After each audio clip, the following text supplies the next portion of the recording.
오늘 주시는 하나님 말씀은 마태복음 7장 7절에서 14절까지입니다. 우리 정현옥 권사님께서 봉독해 주시고 이어서 할렐루야 찬양대의 찬양이 계속되겠습니다. 구하라 그리하면 너에게 주실 것이요 찾으라 그리하면 찾아낼 것이요 문을 두드리라 그리하면 너에게 열릴 것이니 구하는 이마다 받을 것이요 찾는 이는 찾아낼 것이요 두드리는 이에게는 열릴 것이니라. 너희 중에 누가 아들이 떡을 달라 하는데 돌을 주며 생선을 달라 하는데 뱀을 줄 사람이 있겠느냐. 너희가 악한 자라도 좋은 것으로 자식에게 줄 줄 알거든 하물며 하늘에 계신 너희 아버지께서 구하는 자에게 좋은 것으로 주시지 않겠느냐. 그러므로 무엇이든지 남에게 대접을 받고자 하는 대로 너희도 남을 대접하라. 이것이 율법이요 선지자니라. 좁은 문으로 들어가라. 멸망으로 인도하는 문은 크고 그 길이 넓어 그리로 들어가는 자가 많고 생명으로 인도하는 문은 좁고 길이 협착하여 찾는 자가 적음이라.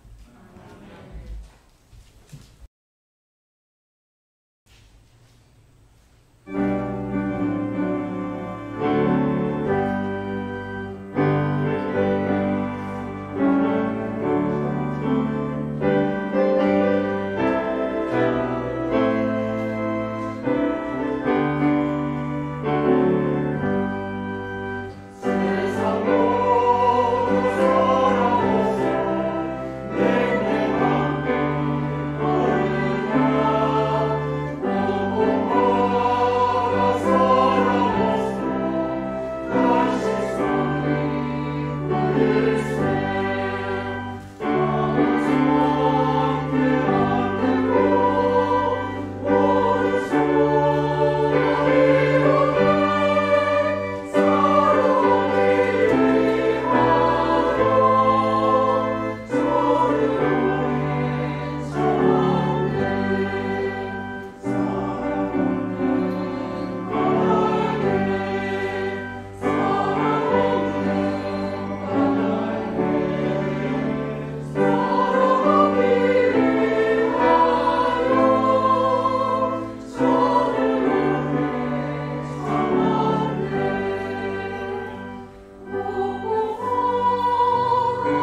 귀한 찬양 감사합니다.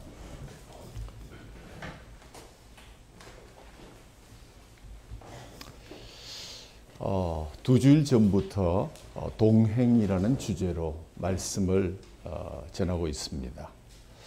동행이란 같은 방향을 향해서 함께 걸어가는 것이다.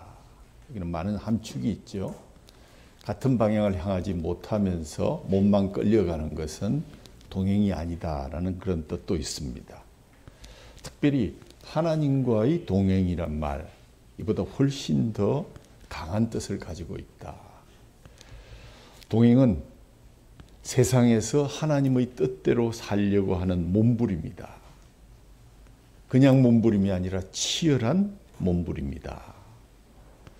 히브리서 12장 4절에 너희가 죄와 싸우되 아직 피 흘리기까지는 대항하지 아니하고, 그러니까 우리의 동행하는데 피 흘리기까지 아직 대항하지는 못하는 그러한 모자라는 동행을 하고 있다는 그런 지적, 우리가 다시 한번 새겨 들어야 할 것입니다. 하나님과의 동행 세 번째 말씀으로 들어가면서 예수님께서 복음을 선전포고처럼 외치신 후에 본격적으로 말씀을 가르치기 시작하셨습니다. 예수님께서 그를 따르는 무리들을 대상으로 주옥 같은 산상수훈의 말씀을 마태복음 5장에서 7장까지 쏟아내십니다. 산상수훈의 가르침의 절정은 오늘 7장 12절 말씀, 오늘 우리가 읽었는데 소위 말하는 황금률입니다. 그러므로 무엇이든지 남에게 대접을 받고자 하는 대로 너희도 남을 대접하라. 이것이 율법이요 선지자니라. 천국 백성의 본질은 이웃을 자기 몸처럼 사랑하는 것이다. 이웃의 필요에 적극적으로 응답하는 사람이 곧 천국 백성이라는 산상수훈의 결론에 도달하게 되었습니다. 그러나 우리 모두가 잘 알듯이 또 경험하고 있듯이 말씀을 깨닫는 것도 힘들지만 말씀을 깨닫고 그대로 실천하는 것은 엄청난 간격이 존재한다는 사실도 우리는 잘 알고 있습니다. 우리가 잘 알려진 베스트셀러 마시멜로의 이야기, 영어로 아주 원문이 제목이 길더라고요. Don't eat the marshmallow. 메시멜로를 아직 먹지 마라. The secret to sweet success in work and life. 미국에서 2005년도에 발매한 자기 개발서입니다. 머시멜로를 너무 빨리 먹지 말고 좀 기다려라.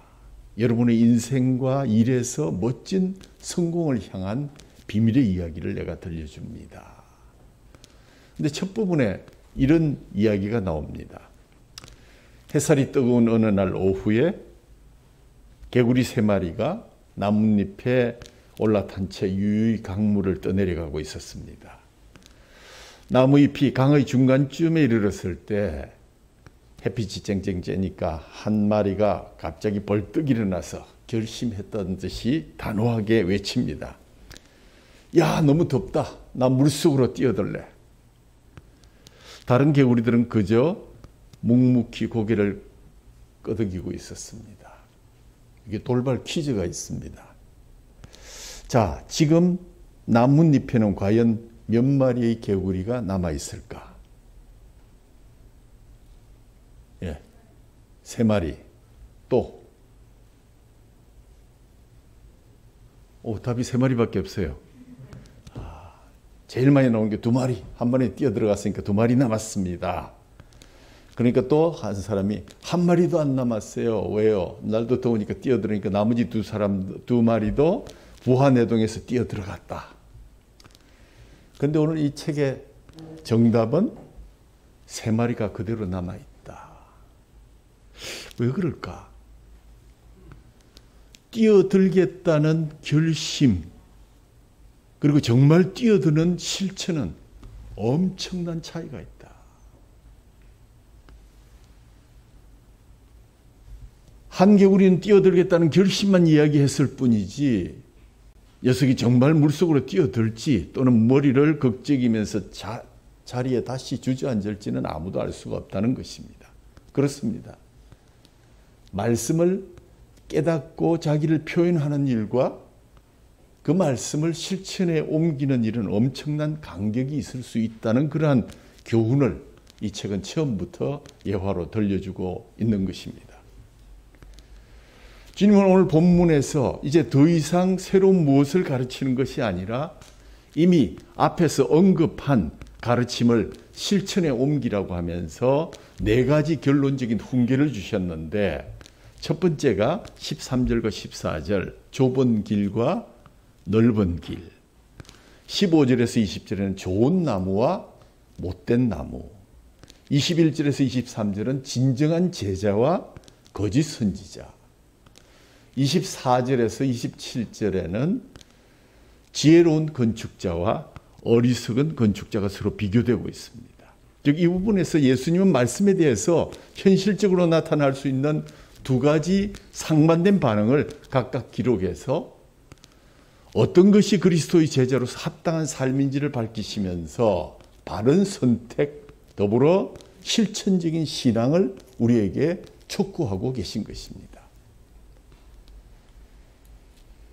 예루살렘 당시, 그 당시에 8개의 성문이 있었다고 그럽니다. 이 성문들은 크고 넓어서 출입이 편안합니다. 한 가지 문제가 있다면 시간이 지나면 저녁 시간에는 이것이 닫혀버립니다. 그래서 밤에 급히 일이 생기면, 피치 못할 일로 출입을 해야 될 사람이 생기면 그 사람들을 위해서 비상문 하나를 준비해 놓았는데 그것이 소위 바늘문, 바늘귀문 이렇게 얘기합니다. 이 문은 다른 성문들과 비교해 볼 때 바늘귀처럼 작다고 해서 아주 바늘귀문이다. 실제로 이 문은 말을 타거나 노새를 타거나 짐을 지고는 통과할 수 없을 정도로 한 사람이 겨우 엎드려서 지나갈 수 있을 정도의 좁은 문이었다고 전해집니다. 그래서 이 문은 드나들기가 매우 힘이 들고 고생스럽습니다. 예수님은 산상설교 전체를 이 2구절을 통한 결정의 순간으로 몰아가시면서 오늘 2구절에 이런 말씀하셨습니다. 좁은 문으로 들어가라. 멸망으로 인도하는 문은 크고 그 길이 넓어 그 길로 들어가는 자가 많고, 생명으로 인도하는 문은 좁고 길이 협착하여 찾는 자가 적음이라. 이 2문은 사람들을 2길로 인도하고 그 길 끝에는 2 종류의 사람들이 모이고 마지막 종착역은 2개로 나누어져 있다는 이야기입니다. 그래서 어떤 속담 비슷한 것에 모든 인생은 십자로에 선 한 남자에게 집중되고 있다. 왜 그 십자로에서 좌냐 우냐, 넓으냐 좁으냐 하는 것을 결정하고 그 인생이 바로 그들의 운명을 좌우한다는 것이다. 이런 표현을 한 바가 있습니다. 인간은 혼자 결정을 내릴 수 있을 정도로 성숙한 이후부터 선택의 연속이 주어집니다. 그래서 영어 알파벳으로 birth, B 다음에 D, death, 죽는 사이에 있는 게 뭐냐? 시다, choice다. 인생은 늘 선택하며 결정하며 살아가야 한다 하는 그러한 의미로 이야기를 하곤 합니다. 실제로 우리는 날마다 온갖 종류의 결정, 몇 시에 일어나서 무엇을 먹고 어디를 가고 누구를 만나고 무엇을 할지를 매 순간 결정해야 합니다. 그리고 인생에 있어서 또 이 생뿐만 아니라 영혼을 결정하는 가장 중대한 선택 또한 미루거나 피할 수가 없습니다. 이것이 바로 우리 주님이 주신 본문의 말씀의 의미입니다. 하나님은 늘 우리에게 선택권을 주시기 때문에 우리는 매 순간 선택해야만 합니다. 그 선택의 기준이 무엇일까? 그것은 바로 하나님의 말씀, 하나님의 뜻, 보시기에 좋았더라 하는 구약의 그 창세기의 하나님의 그 마음. 예를 들면 하나님은 신명기 30장의 모세를 통해서 이렇게 말씀하셨습니다. 내가 오늘 하늘과 땅을 불러 너희에게 증거를 삼노라. 내가 생명과 사망과 복과 저주를 내 앞에 두었은즉 너와 네 자손이 살기 위하여 생명을 택하고. 하나님은 이스라엘 백성들에게 생명과 사망, 선과 악 중에 택할 기회를 주셨습니다. 모세의 뒤를 이어서 여호수아가 이스라엘의 지도자가 되었습니다. 약속의 땅에 들어가는 이스라엘 백성 앞에서도 역시 선택권이 주어졌습니다. 여호수아서 24장 15절 말씀. 만일 여호와를 섬기는 것이 너희에게 좋지 않게 보이거든 너희 조상들이 강 저쪽에서 섬기던 신들이든지 또는 너희가 거주한 땅에 있는 아모리 족속의 신들이든지 너희가 섬길 자를 오늘 택하라. 오직 나와 내 집은 여호와를 섬기겠노라. 그런 유명한 선택의 선언에 대한 말씀이 전해지고 있습니다. 하나님 계속해서 예레미야에게도 말씀했습니다. 예레미야서 21장 8절에 여호와께서 말씀하시기를 보라 내가 너희 앞에 생명의 길과 사망의 길을 두었노라. 너는 이 백성에게 전하라 하셨느니라. 너희가 선택해야 되는 것이다. 하나님이 생명의 길이 없이 사망의 길을 몇 개 놓고 너희들이 생명의 길을 택하라는 그런 야바이 하나님이 아니십니다. 언제나 하나님의 뜻을 드러내는 하나의 진정한 길이 있었음을 우리는 뒤늦게 발견하게 됩니다.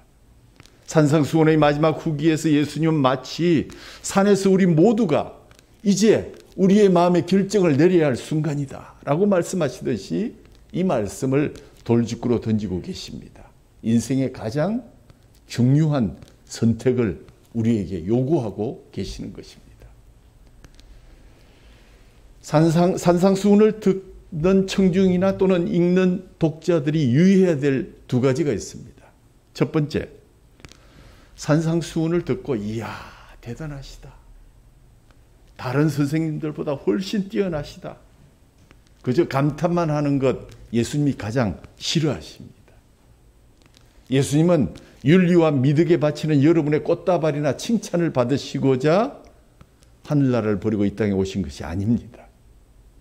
하나님과의 동행을 위한 결단에 참여하기를 원하셔서 종국의 십자가에 달리실 것을 아시면서도 오늘 이 아까운 시간을 통해서 말씀하시기를 여러분은 선택해야 됩니다.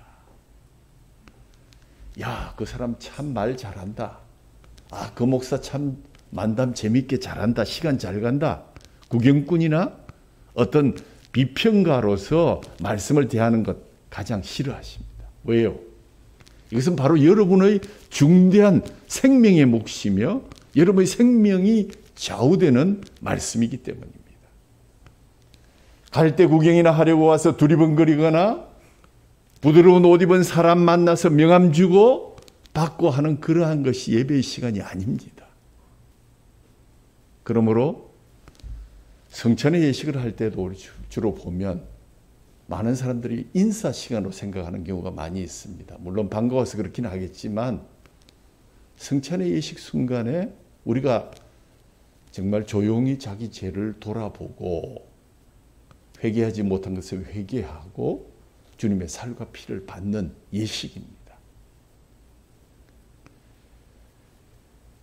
그 산에까지 말씀을 들으려고 온 무리들을 불쌍히 이기셔서 온몸으로 하늘의 비밀을 송곳처럼 찔러주시며 쏟아내시는 하나님께 박수만 치고 감탄만 하는 관중이 될 것이 아니라 그분과 함께 생명의 길, 십자가의 길을 걸어가는 주님과 동행하는 제자가 되기를 원하신다는 사실을 예배 때마다, 말씀을 대할 때마다, 아니 호흡할 때마다 기억하셔야 합니다. 두 번째로 이 산상수훈의 말씀을, 이 말씀 전해진 지가 한 2000여 년 흘렀지만 미래의 왕국을 그리는 그런 예언적 미래에 치부한다 하면 그것은 잘못입니다. 여기서 말씀하신 내용에 기초해서 바로 이 시각, 이 순간에 우리가 결단하기를 원하십니다. 왜냐하면 이 말씀의 유효기간이 영원한 것이 아닙니다. 그리 길지 않습니다. 유효기간을 정확히는 우리는 알 수 없지만 반드시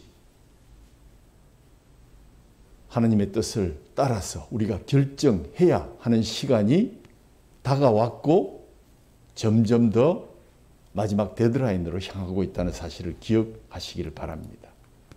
우리 앞에 놓인 선택은 좁은 문과 그 외에 모든 문들 두 가지로 나누질 뿐입니다. 좁은 문이 있고 중간 문이 있고 잘생긴 문이 있고 못생긴 문이 이런 거 아닙니다. 오늘 말씀은 좁은 문, 그 외에 모든 스페이스, 모든 넓은 문들은 다 나머지 문들이다. 다른 문들이다. 그래서 존 스튜어트 목사님은 예수님은 인간의 안이한 혼합주의에 강력하게 반대하신다. 내가 어떤 때는요, 그 좁은 문 잠시 들어갔다 나오기도 해요. 그러나 다른 사람들, 다른 교회 사람들도 이런 거 다 하던데요, 뭐. 그래서 넓은 문도 좀 들어가 보고요 하는 그런 썩어 빠진 혼합주의를 예수님이 가장 반대하고 싫어하신다.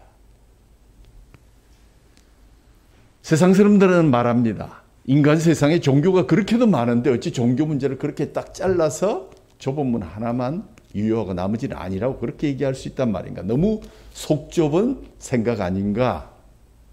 이것 역시 불편한 진실에 속하는 문제입니다.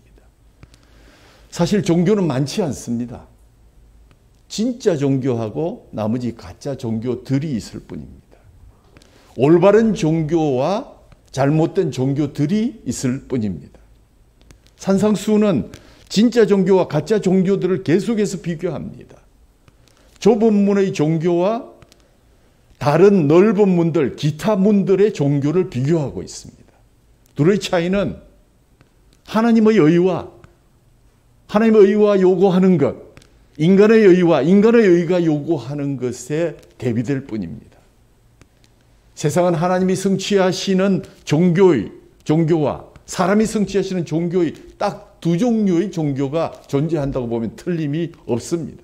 전자는 하나님이 그리스도 안에서 모든 것을 이루시고 후자는 인간이 그 중에 얼마간을 성취하는 아류 종교들일 뿐입니다. 전자는 은혜의 종교요, 후자는 행위의 종교입니다. 믿음의 종교와 욕망의 종교로 나눌 수 있습니다. 마음의 종교와 외식의 종교로 나누어집니다. 인간이 만드는 종교는 이름만 다를 뿐 사탄이라는 근원에서 비롯되었으므로 결국에는 같은 종교들이라고 해도 과언이 아닙니다. 사탄이 다양한 모양의 상자 속에 담았지만 속에 든 상품들은 같은 것들입니다. 불행하게도 대부분의 인류들은 인간이 성취하고 인간을 지켜 올려주는 넓은 종교의 길을 갖고 지금도 가고 있습니다. 그들은 선행과 인간의 노력으로 운명의 최고봉에 다다를 수 있다고 믿고 있습니다. 예수님께서는 당시 존경받던 유대 지도자들과 바리새인들을 가장 대표적인 아류의 그룹으로 지목하셨습니다. 예수님은 그런 인간의 종교를 종식시키기를 원하셔서 지금 산상수훈을 가르치고 계시는 것입니다. 인간의 성취는 아무 소용이 없다는 사실을 보여주신 분, 그래서 그분은 설교를 시작할 때 심령이 가난한 자는 복이 있나니, 애통하는 자는 복이 있나니, 온유한 자는 복이 있나니, 의에 줄이고 목마른 자는 복이 있나니, 갈급한 영으로 깨어진 사람들, 자신의 죄성으로 괴로워하는 사람들, 하나님과 율법 앞에서 온유한 사람들, 하나님의 의를 바라고 찾는 사람들과 함께 예수님은 좁은 문을 통해서 좁은 문에서 출발하기를 원하셔서 찾는 이가 적은 문, 생명의 좁은 문이라고 선언하시며 나와 함께 이 문에서 출발하자고 여러분을 초청하고 계신 것입니다. 마태복음 16장 24절에 누구든지 나를 따라오려거든 자기를 부인하고 자기 십자가를 지고 나를 따를 것이니라. 자기 생명도 자기 명예도 자기 목숨까지도 미워해야 주님의 제자가 될 수 있다고도 하셨습니다. 그때 제자들이 받았던 심적인 충격이 어땠을까요? 근데 오늘 말씀도 그런 이야기입니다. 당시 제자들의 입장을 한번 생각해 보십시다. 예수님을 따라서 모든 것을 버리고 예수님을 따랐습니다. 기적을 바랐고 복을 바랐고 형통을 바랐고 장수를 바랐고 건강을 바랐고 출세를 다짐하며 따라갔습니다. 근데 매일매일 이어지는 예수님의 교훈을 들어보면서 이것은 내가 생각하는 것과 조금씩 거리가 멀어진다 하는 것을 생각했는데 어느 날은 부자가 천국에 들어가기가 낙타가 바늘구멍으로 들어가기보다 어렵다. 그럼 우리가 부자가 되든지 아니면은 예수님을 따른 제자가 되든지 결정해야 되겠구나. 부자 되긴 틀렸구나. 자기 십자가를 지고 나를 따라야 된다. 점점 조용합니다. 이거 아무래도 우리가 생각하는 것과 달라서 끝까지 달려가기 힘들겠구나. 그래서 누가복음 13장에 보게 되면 제자들과 함께 그 말씀을 듣고 있던 군중 중 한 사람이 손을 딱 들면서 주여, 구원받는 자가 적으니까. 가만히 보니까 그 말씀 다대로 행할 사람이 참 적겠는데 구원받는 사람이 얼마나 됩니까는 물었지는 못하고 구원받는 사람의 수가 참 적겠지요. 예수님께서 이 질문에 대해서 15%다, 20%다 이렇게 얘기하지 않고 구원을 얻기 위해서 궁극적인 문제를 말씀하시면서 그 답을 좁은 문으로 들어가기를 힘쓰라. 근데 오늘 본문에는 이 말씀을 더 직접적으로 좁은 문으로 들어가라. 힘쓰는 것 가지고 안 된다. 들어가야 된다. 선택의 여지가 없습니다. 주를 따르겠나라고 결심했다면, 영생을 얻겠다고 맹세했다면 좁은 문으로 들어서서 좁은 길로 가야만 그 생명의 길을 갈 수 있다. 내가 너희들에게 또 좀 좋은 말 해주고 싶지만 그러나 그것은 거짓말이다. 동행의 시작은 절대 필요 조건인 좁은 문으로 들어가는 것이라고 선언하셨습니다. 그러면서 예수님이 그 답에 좀 꼬리를 붙여서 하는 말이 청함을 받은 자는 많지만 택함을 입은 자는 참으로 적다. 우리 나오는 비유들이 생각나죠? 나병 환자 10명이 나왔는데 진정 감사하러 온 사람은 한 사람밖에 없었다. 천국에 신부의 친구들이 기름을 제대로 준비하지 못해서 10명 중에 5명만 참여할 수 있었다. 뭐 여러 가지를 봐도 뽑힌 사람들 중에서도 천국에 들어갈 수 있는 사람은 참 적구나 하는 사실을 아니야 많을 것이야 라고 얘기한다는 것은 그것은 거짓말이 되는 것입니다. 왜냐하면 이것은 우리의 생명에 관계된 문제이기 때문에 예수님은 정확하게 말씀해 주셨습니다. 그래서 두 번째 제목이 좁은 문이 아니면 나머지 스페이스 어떤 아름다운 문이라도 그것은 넓은 문에 불과하다. 그런데 두 길 모두가 구원으로 갑니다. 천국으로 갑니다 하는 바깥에 큰 간판과 프랭카드를 걸고 목격을 합니다. 둘 다 하나님 나라의 영광과 축복으로 인도한다고 주장합니다. 양쪽 모두 천국으로 인도한다고 주장하지만 천국으로 향하는 문은 단 하나밖에 없다는 것이 오늘 예수님의 설명입니다. 여러분은 반드시 양쪽 문 중 하나를 지나가야 하는데 오늘 예수님이 대조하시는 것은 좁은 길은 기독교, 넓은 길은 지옥교라고 표시되어 있지 않다는 것입니다. 다 그럴듯하게 이것이 바로 천국이 당신들이 원하는 천국으로 가는 바로 이 차를 타셔야 됩니다. 이 문을 들어셔야 됩니다. 왜냐하면 사탄은 바보가 아닙니다. 우리보다 훨씬 똑똑합니다.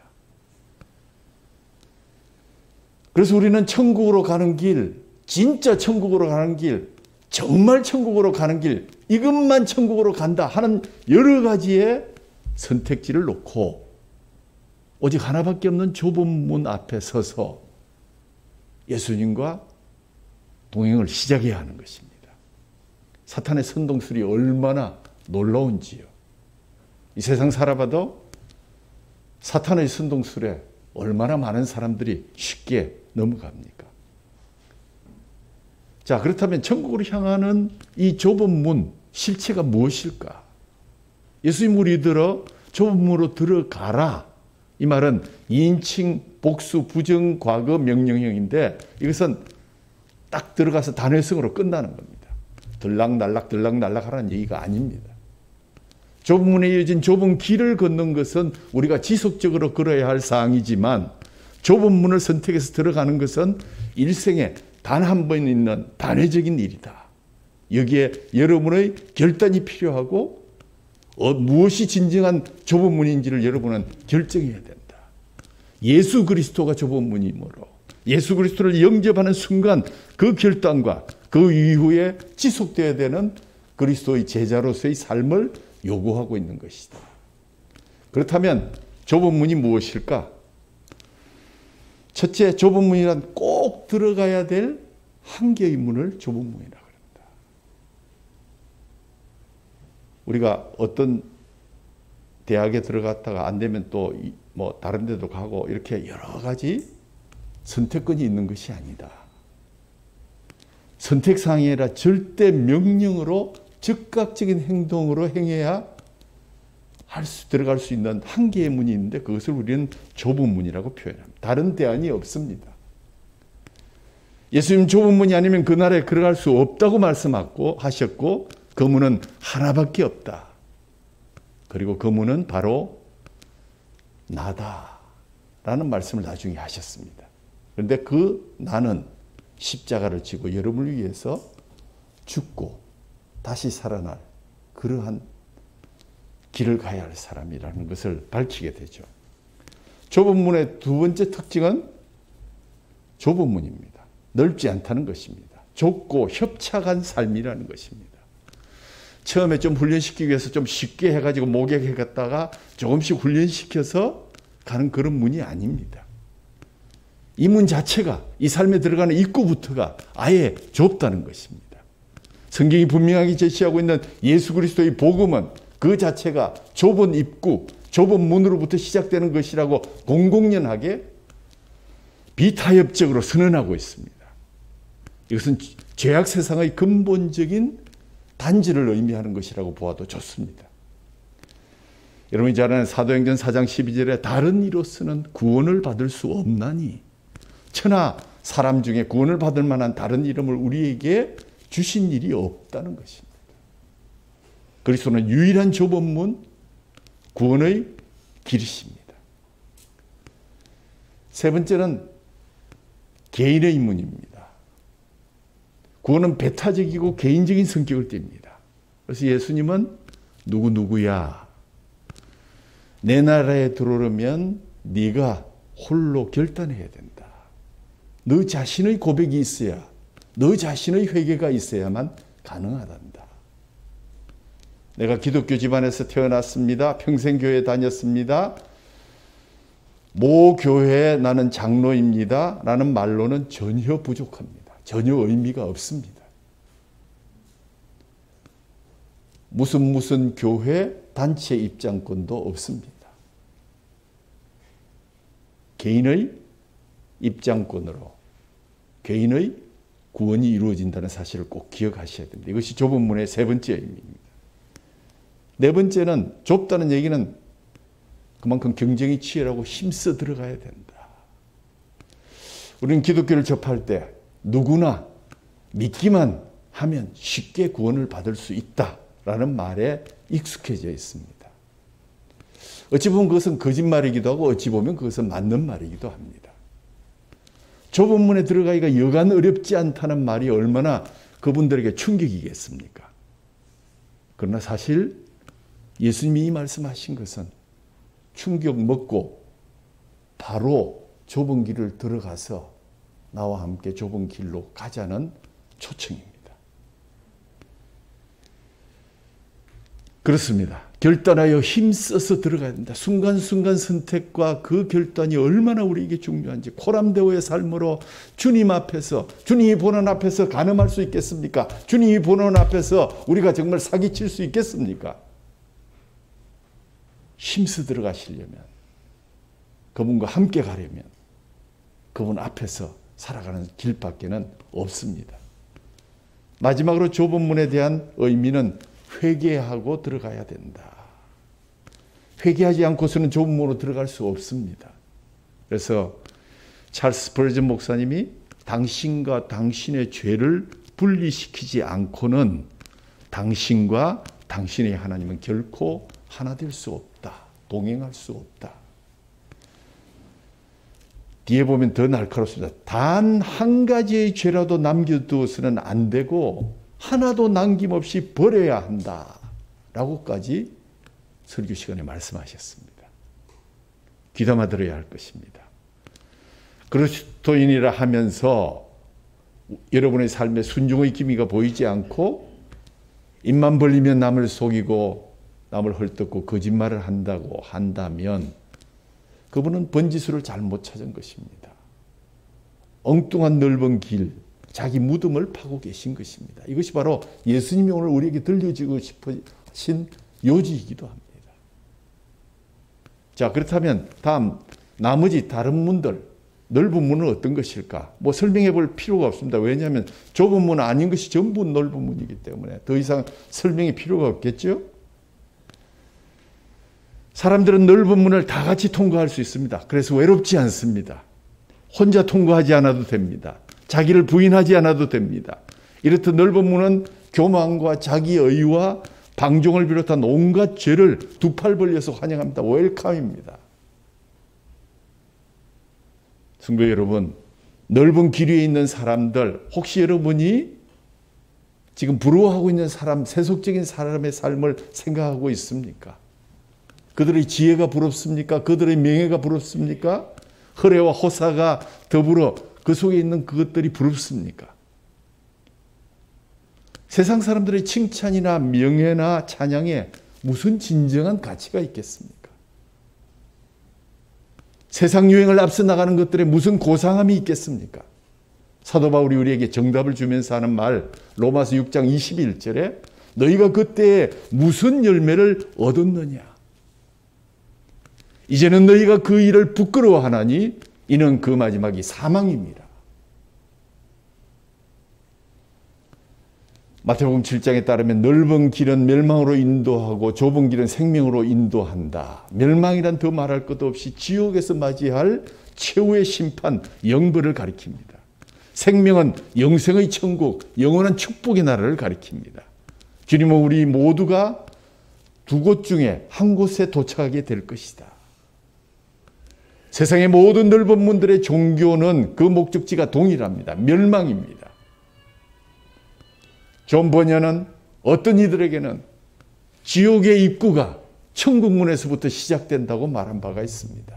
의미 깊은 말이라고 생각이 됩니다.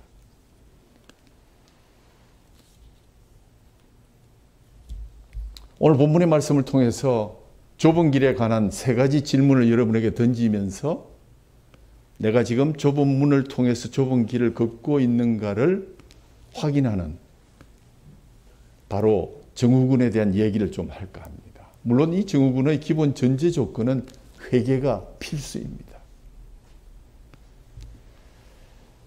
자, 첫 번째가 거룩한 부담입니다. 처음 예수님 믿기 시작할 때 너무 쉽다고 생각하고 덥석 믿었는데 믿으면 믿을수록 신앙생활 바로 하는 것이 정말 어렵구나 하고 느끼십니까? 그렇게 느끼시면 여러분 지금 좁은 길을 걷고 있는 분이십니다. 신앙생활을 하면 할수록 성경 말씀대로 사는 것이 피나는 노력을 하지 않으면 안 되겠구나 하고 자주 느끼게 되는 것, 여러분은 지금 좁은 길을 가고 있는 분이십니다. 근데 우리 가운데는 예수 믿는 것이 너무 좋은 것으로만 생각하는 분들이 있습니다. 목사님, 예수님 믿어보니까 너무 이렇게 좋은 줄 몰랐어요. 왜 좀 더 빨리 예수님 믿지 않았을까? 정말 아쉬워요. 근데 이거 사실입니다. 그러나 이렇게 마냥 좋아하고 기뻐하는 것만이 신앙생활이라고 생각한다면 이 사람은 아직도 어린 신앙생활을 하고 있는 사람입니다. 신앙생활도 처음부터 제대로 시작하면 기쁘고 감사하고 세상이 달라 보이지만, 그러나 하나님 말씀을 하나하나 의미 깊게 깨닫게 되면 자신의 죄를 바라보게 되고, 하나님이 오늘 나에게 요구하시는 것이 무엇인가를 알게 되고, 우리의 변화된 신분이 얼마나 고상하고 거룩한지 점점 깨닫게 되면서 그때부터 신앙생활하는 것이 만만치 않구나. 거룩한 부담 없이 신앙의 성숙은 이루어지지 않고, 이 거룩한 부담 없이 천국 시민이 되는 길은 요원하다.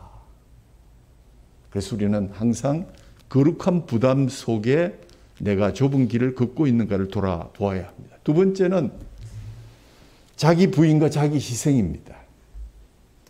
우리가 잘 알듯이 누구든지 나를 따라오려거든 자기를 부인하고 자기 십자가를 지고 나를 따를 것이니라.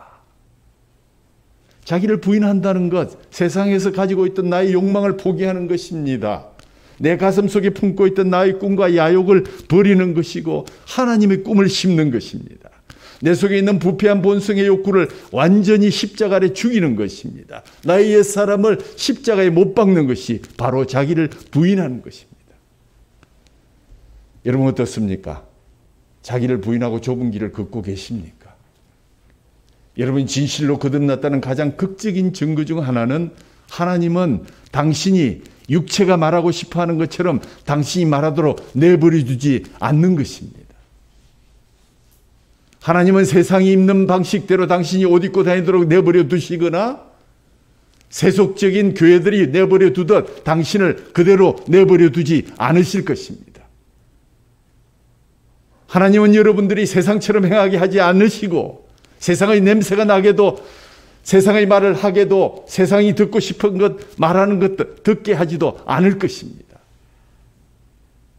좁은 길에서는 그런 일이 없습니다. 이겨내야 됩니다. 하나님은 여러분의 삶을 변화시켜서 천국 시민으로 변화시켜 마침내 영화의 문에 들어갈 수 있을 그런 분들로 변화하기를 원하십니다. 만일 여러분이 자신의 신앙을 지키기 위해서 희생을 치르고 있다면 여러분은 좁은 길을 걸어가고 있는 분이십니다. 십자가가 무엇입니까? 십자가는 자기 희생입니다. 바클레이 목사님 지적하신 것처럼 기독교의 길에는 항상 어떤 형태든 십자가가 존재한다. 왜냐하면 기독교는 십자가의 종교이기 때문이다. 기독교 2000년 역사에 신앙의 길을 가기 위해서 자신을 희생한 믿음의 선진들이 얼마나 많은지요. 왜 쉬운 길로 가지 아니하고, 왜 많은 사람들이 가는 길로 가지 아니하고 외로운 길 속에서 그렇게 힘들게 가시나요? 그 길이, 좁은 길이 하나님과의 동행의 길이요 구원의 길이기 때문입니다. 때로는 자신의 건강을 희생하고 자신의 부귀와 명예를 희생하고 직장을 희생하고 주님이 원하시는 길을 자원해서 이름 없이 그 길을 걸어갔던 많은 성도님들, 지금 천국에서 하나님의 품에 안겨서 안식을 누리고 있을 것입니다. 여러분은 주님을 따르기 위해서, 좁은 길을 가기 위해서 어떤 대가를 치르고 계십니까? 주의를 거룩히 지키기 위해서 때로는 직장도 사업도 심지어 모처럼 출세의 기회까지도 손해를 볼 때가 있습니까? 그 손해보고도 그렇게 힘들어하지 않고 바른 선택을 했다고 자부하고 계십니까? 여러분은 말씀대로 살기 위해서 대가를 지불하고 계십니까? 지불하고 있다면 여러분은 좁은 길을 가고 있습니다. 세 번째 증거는 소망과 기쁨입니다. 하나님 나라에서 장차 우리가 누릴 영광을 생각해 보면 많은 손해를 보고 희생을 당하지만, 좁은 길을 가야 하기에 불편하지만 우리의 마음에 갑자기 은혜의 강수가 흐르는 것과 같은 기쁨과 감격을 느끼게 되는 것. 여러분에게 그 기쁨이 있다면 여러분은 좁은 길을 걸어가는 성도입니다. 좁은 길을 걸어가는 것은 마치 험한 산을 등산하는 경우와 비교할 수 있습니다. 오르기 힘든 산, 두세 시간 오르고 있는데 땀이 비 오듯 합니다. 아직도 정상이 보이지 않는 것 같습니다. 이럴 때 정상에서 내려오는 사람들을 만나게 됩니다. 얼마나 더 가면 됩니까? 20-30분만 걸으시면 됩니다. 이 말을 듣는 순간 정상이 다가왔구나, 내가 바른 길을 걸어왔구나 하는 생각으로 기뻐하면서 발걸음을 제쳐갈 수 있다면 그분은 분명히 정상에 올라갈 수 있을 것입니다. 신앙생활도 마찬가지입니다. 무거운 십자가를 지고 주님이 걸어가신 그 길을 땀 흘리며 올라가는 사람은 주님이 약속하신 그 천국이 기다리고 있다는 것을 생각할 때마다 힘들지만 기쁨이 샘솟고 황홀한 감정을 맛보게 되고 또 그것을 간증하게 됩니다. 여러분에게 이런 기쁨이 있습니까? 그렇다면 여러분은 험한 길, 좁은 길을 가고 있는 사람이 분명합니다. 가브리엘이 쓴 찬송가 492장 4절에 한숨 가시고 죽음 없는 날 사모하며 기다리니 내가 그리던 주를 배울 때 나의 기쁨 넘치리라. 열린 천국문 내가 들어가 세상 짐을 내려놓고 빛난 면류관 받아 쓰고서 주와 함께 길이 살리. 그렇습니다. 소망과 기쁨, 그것 있다면 여러분은 좁은 문을 통해서 좁은 길을 가시는 분입니다. 마지막 결론을 말씀드립니다. 마태복음 7장 21절에서 23절을 제가 읽습니다. 나더러 주여 주여 하는 자마다 다 천국에 들어갈 것이 아니요 다만 하늘에 계신 내 아버지의 뜻대로 행하는 자라야 들어가리라. 그날에 많은 사람이 나더러 이르되 주여 주여 우리가 주의 이름으로 선지자 노릇하며 주의 이름으로 귀신을 쫓아내며 주의 이름으로 많은 권능을 행하지 아니하였나이까 하리니 그때 내가 그들에게 밝히 말하되 내가 너희를 도무지 알지 못하니 불법을 행하는 자들아 내게서 떠나가라 하리라. 얼마나 충격적인 장면입니까? 천국으로 가는 길은 좁습니다. 그러나 사도 바울이 고백한 대로 죄인 중에 괴수를 보듬을 만큼 또한 넓습니다. 주님의 품이 그만큼 넓기 때문입니다. 그러나 당신 혼자서 들어가야 하기 때문에 그 문은 좁다고 설명하는 것입니다. 좁은 문이 하나님과의 동행의 시작이요 좁은 길이 동행의 여정입니다. 오래전에 미국에서 히트했던 손목 시계 브랜드가 있는데 티맥스라는 브랜드가 있습니다. 이 시계가 인기를 끄게 된 결정적인 TV 광고가 있었는데 시계를 비행기 위에 떨어뜨리고 트럭으로 깔아뭉개고 바위돌을 던지고 그리고 시계가 깨어지고 말았습니다. 그런데 마지막 부분에 그 시계 안에 엔진이 계속 착각 가고 있었다. 그 광고의 마지막 멘트 티맥스 그래도 갑니다. 그렇습니다. 우리의 신앙생활이 이래야 됩니다. 힘듭니다. 좁은 길 여행에 매 시간마다 우리는 자신이 누구이며 어떤 신분인가를 변함없이 상기해야 되고 이 길의 종착에 누가 기다리고 계시며 우리의 영화의 문이 어떤 것임을 우리는 소망 가운데 옆에 걸어가고 있는 좁은 길의 성도들과 함께 격려하면서 힘을 내서 걸어가고 좁은 문이 하나님과의 동행의 시작이요 좁은 길이 곧 동행의 여정입니다. 우리는 여전히 갑니다. 그 길이 약속하신 영화의 문으로 인도하기 때문입니다. 힘듭니다. 그래도 우리는 여전히 가고 있습니다. 우리는 좁은 문을 통해서 좁은 길을 걸어가는 하나님과 동행하는 주님의 자녀 천국 시민이기 때문입니다. 끝까지 우리는 갑니다.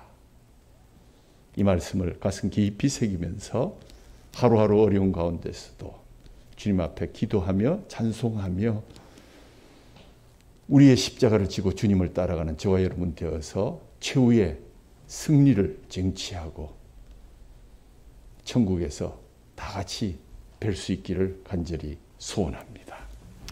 하나님 아버지 감사합니다. 천국 가는 길이 좁고요. 그러나 나 같은 죄인 중에 괴수를 보듬을 만큼 넓다고 사도 바울이 얘기했습니다.